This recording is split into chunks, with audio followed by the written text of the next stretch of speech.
राजनीति का नया ध्यास, सही लोकतंत्र का सही प्रयास,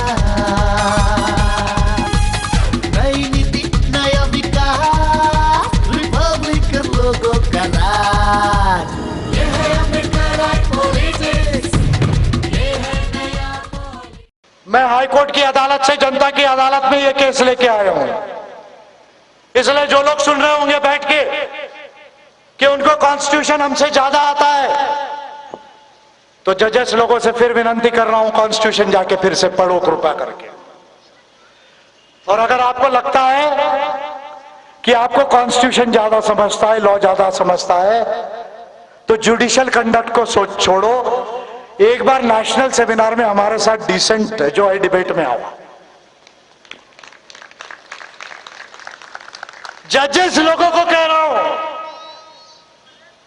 फिर कह रहा हूं, चिल्ला चिल्ला के कह रहा हूं, जजेस लोगों को कह रहा हूं कि एक बार कंडक्ट को छोड़िए, हम आपका बिल्कुल रिस्पेक्ट रखेंगे, एक बार नेशनल डिबेट में सेमिनार में हमारे साथ डिस्कशन कीजिए।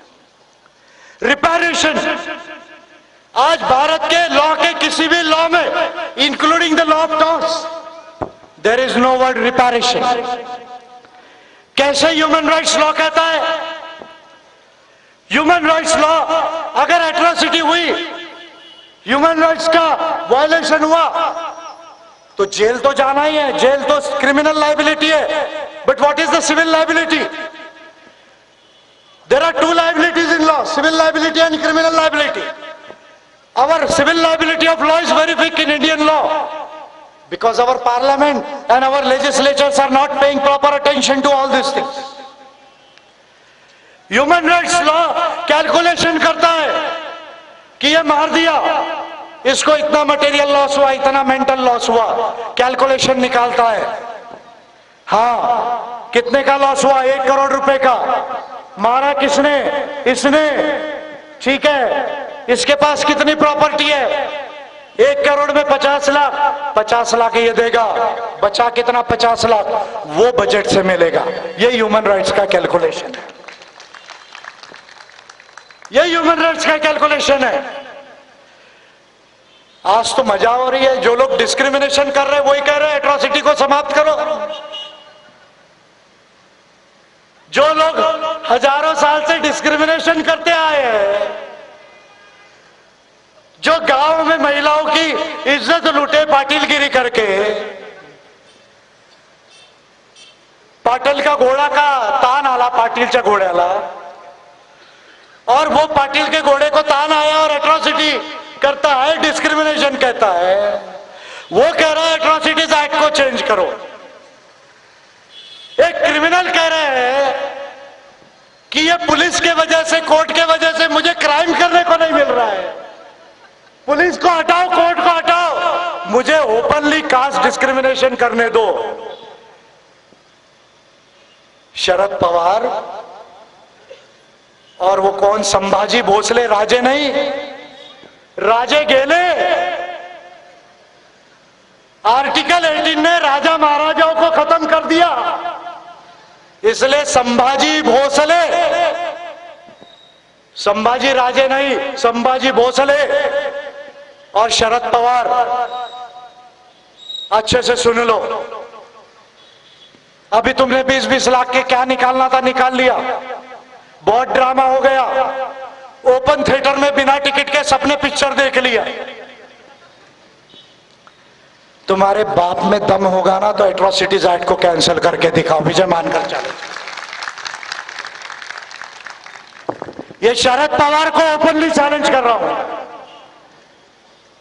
संभाजी भोसले को ओपनली चैलेंज कर रहा हूं, और अब नासिक में आ रहा हूं, फिर चैलेंज करूंगा आपको।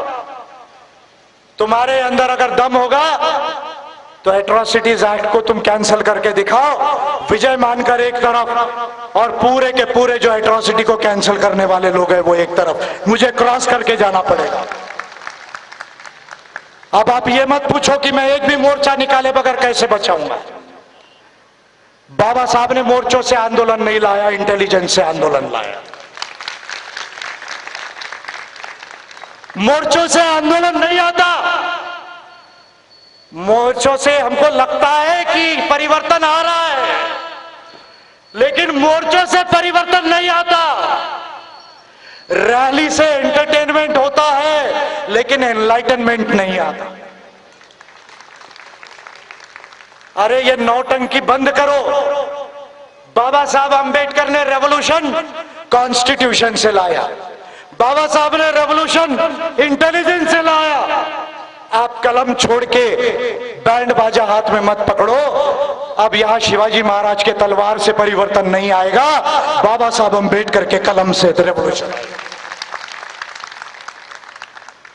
तो इसलिए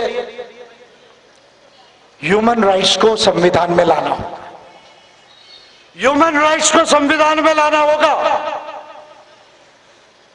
और भारत में जितना कानून बन रहा है, जितनी नीति बन रही है, वो बनने से लेके लागू होने तक भारत की तमाम पॉलिटिकल पार्टीज और सिविल सोसाइटी, एनजीओ और भारत के नागरिक, इनका उसमें पार्टिसिपेशन होना चाहिए, इनमें उनका पार्टिसिपेशन होना चाहिए। ये ह्यूमन राइट्स लॉ के लॉ और पॉलिसी बनाने का तरीका है। आप ये नहीं करो कि हमने कमेटी बनाई और कमेटी में बहुत होशियार लोग थे और बाद में कमेटी ने ये रिकमेंडेशन दिया और अब कमेटी पार्लियामेंट में आ गया, पार्लियामेंट में व्हिप इश्यू कर दिया और वोटिंग कर दिया। सरकार ने बजट बनाया, किसी को नहीं पूछा बजट में क्या दिया नहीं दिया, और बाद में लोग यहां चिल्ला रहे, मोर्चा निकाल रहे, आंदोलन कर रहे। हर साल तैयारी चल रही, आमची मागणी पूर्ण करना, आमची मागणी पूरी करा, आमची मागणी पूर्ण करा। मागणी काही पूर्ण होत नाही। का मागणी पूर्ण होत नाही? Because there is no fair procedure of rule of law. There is no fair procedure of rule of law. Human rights, democracy, rule of law. Human rights, democracy, rule of law. Human rights, democracy, rule of law. इससे दुनिया ठीक हुई है, शिवाजी महाराज की तलवार से नहीं हुई और आपके हिंदू राष्ट्र के स्लोगन से भी नहीं हुई है। इस बात को समझो आप।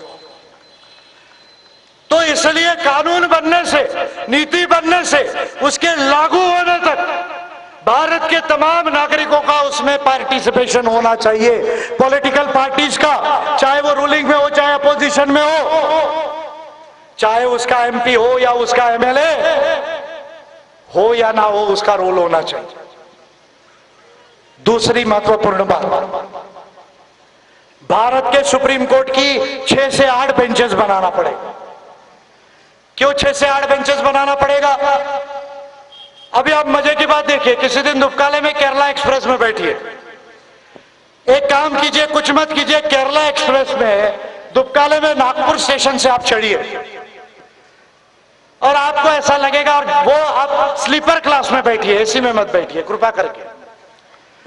वो बेचारा केरला का आदमी, नागालैंड का आदमी 2 दिन नहाया नहीं, दिल्ली जा रहा है, क्या करेगा? ट्रेन में तो आपने बाथरूम नहीं लगाया, 2 दिन नहाए बगैर जा रहा है, तीसरे दिन दिल्ली पहुंचता है। किस लिए जा रहा है? कोई सर्विस के लिए जा रहा है, रोजगार के लिए जा रहा है, ठीक है।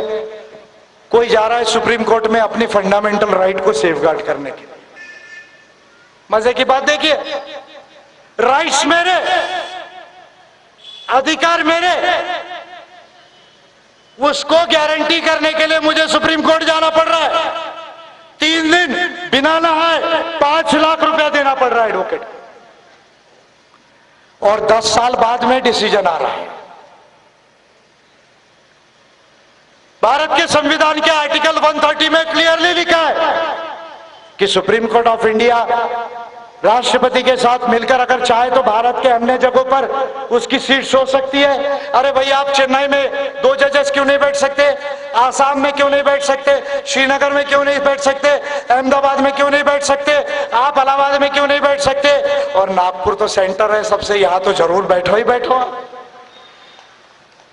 अरे 2 जजेस सुप्रीम कोर्ट के अगर यहां बैठ जाएंगे और फटाफट केसेस डिस्पोज ऑफ होगी। अगर कॉन्स्टिट्यूशनल इशू है, 5 जजेस का इशू है, तब जाएगा दिल्ली में केस। क्या दिक्कत है? Why can not you sit? कौन कहता है भारत में पैसा नहीं है? India is not a poor country. Bharat गरीब देश नहीं है। कौन कहता है भारत गरीब देश है? India is a rich country with poor people. India is a rich country with poor people. Bharat में बहुत पैसा है, 90वें नंबर पर जीडीपी है दुनिया में हमारा। कौन कहता है भारत में पैसा नहीं है? India is a rich country with poor people. फटाफट बनाओ, बेंचेस बनाओ, 31 के जगह 50 करो जजेस को, हाई कोर्ट की और 2-2, 3-3 बेंचेस बनाओ। और ये क्या है? अमेरिका में 10 लाख लोगों पर 150 जजेस। भारत में 10 लाख लोगों पर 150 जजेस यूएस में। भारत में 10 लाख लोगों पर 12 जजेस। कुछ सुप्रीम कोर्ट और लॉ कमीशन का ही रिकमेंडेशन है 50 होने चाहिए। अरे भैया बजट दो, जल्दी जल्दी करो। Human rights court section 30 of the act 1993 में लिखा है हर जिले में बनना है, अभी तक नहीं बनाया। कब तक राह देखोगे? क्या अगले जन्म में हमारे को राइट्स देने वाले हो क्या आप? अभी हम आपको कोई रोकने वाले नहीं है, आपको रुकने नहीं देंगे। मानव अधिकार हर मानव को जन्मने से ही है। हम मानव बन के जन्मे हैं, इसलिए हमें मानव अधिकार है। ना वो अधिकार हमें किसी ने दिया है, ना वो अधिकार हमसे कोई छीन सकता है। ये ह्यूमन राइट्स का पोजीशन है। जल्दी जल्दी जुडिशरी में करो और रिजर्वेशन लाओ। आपको खुशी की बात बता रहा हूं, all India judicial services article 312 सब क्लास 3। उस दिन प्रधानमंत्री जी बोले दिल्ली हाई कोर्ट में कि नहीं अब करना पड़ेगा, रिजर्वेशन SC ST OBC को लाना पड़ेगा। मोदी जी जल्दी जल्दी लाओ। मुझे मालूम है मेरे चार्टर के वजह से आपको करना पड़ रहा है। अम्बेडकर पार्टी ऑफ इंडिया के चार्टर ने यह बात कही है, लिखी हुई है, आप उठा के देख सकते, पब्लिश्ड है। आपको करना पड़ रहा है। अब डिस्ट्रिक्ट जजेस तक रिजर्वेशन आएगा, हम उसको लाएंगे। लेकिन इश्यू है कि हाई कोर्ट और सुप्रीम कोर्ट के जजेस में रिप्रेजेंटेशन आना चाहिए बहुजन समाज का, महिलाओं। ये हो गया जुडिशियल। दूसरा वो है पार्लियामेंट। पहले हम सुना करते थे, हम कभी मच्छी बाजार जाते थे। आप गए क्या मच्छी बाजार? मच्छी बाजार में जाते थे, बहुत आवाज आती थी हमारा पार्लियामेंट। अरे भैया 750 लोग, 50 के ऊपर स्टैंडिंग और पार्लियामेंट्री कमेटी, 50 के ऊपर 10-12 MP एक स्टैंडिंग और पार्लियामेंट्री कमेटी को नहीं संभाल पा रहे। उसमें भी हमारे MP अब हमारे प्रतिनिधि है, हम उनको क्या बोलेंगे? चुन के तो हम ही लोगों ने दिया है, तो जितना उनको आता है वो बेचारे कर रहे हैं। लेकिन भारत एकमात्र ऐसा देश है जिसमें 22,28,000 पर एक MP है, 23,93,000 पर एक MLA है। ब्रिटेन में 90,000 पर एक MP है। अमेरिका में 4 लाख पर एक 6 लाख पर एक MP है। चाइना में 4 लाख पर एक प्रतिनिधि है। भारत एकमात्र ऐसा देश है जिसमें 22,28,000 पर एक MP है। पर एक वोट अगर किसी को ज्यादा मिल जाए, हम कहते 1 man 1 vote, 1 vote 1 value. Ambani के वोट की भी कीमत एक और आदिवासी के भी वोट की कीमत एक। गलत है, नहीं है। अगर किसी को 3 लाख वोट मिले लोकसभा में और दूसरे को 3 लाख 1 वोट मिल जाए, तो 1 वोट वाला पार्लियामेंट जाता है, 3 लाख वाला घर बैठता है। इसका अर्थ ऐसा कि 1 वोट की कीमत 3 लाख वोट से ज्यादा हो गई। 3 लाख वोटर अप्रातिनिधिक हो गए। First pass the post system, ऐसी व्यवस्था दुनिया में कहीं नहीं है, केवल बांग्लादेश में, ट्रिनिडेड टोबैगो और जमैका में है। यह फ्रॉड चुनावी व्यवस्था है। भारत के अंदर first pass the post system fraud चुनावी व्यवस्था है। यह माइनॉरिटी गवर्नमेंट बनाती है। 1 वोट से एक को घर बैठाती है, एक को पार्लियामेंट भेजती है। कैंडिडेट पर सीलिंग लगाया, पार्टियों पर सीलिंग नहीं, पार्टियों पर सीलिंग नहीं। थर्ड पार्टी, मित्र मंडल, संस्था, संस्थानों पर सीलिंग नहीं है। ये कैसा इलेक्शन है जहां गरीब इंसान को बजट से पैसा लड़ने के लिए नहीं, और जिसके पास में गलत पैसा है, काला पैसा है, उसको फ्री कर दिया कि आप जो पैसा लगा लो, इलेक्शन लड़ लो, आप पर कोई जो है वो बंदी नहीं है। इलेक्शन कमीशन ऑफ इंडिया के पास भारत के लोकसभा के कैंडिडेट्स के चुनाव का कंसोलिडेटेड हिसाब नहीं है। आज के तारीख में हिसाब नहीं है। मैं आपको अथॉरिटेटिवली बता रहा हूं, इसलिए बता रहा हूं क्योंकि मेरे पास में प्रूफ है, एविडेंसेस है इसके। कैसा ये इलेक्शन है? मीडिया में रेगुलेशन नहीं है, कभी आपको दिखाएगा नहीं। अभी यहां कोई नेशनल चैनल वाला नहीं आएगा, ये कोई लोकमत सकाळ वाले जितने भामटे हैं कोई नहीं आएगा। अभी यहां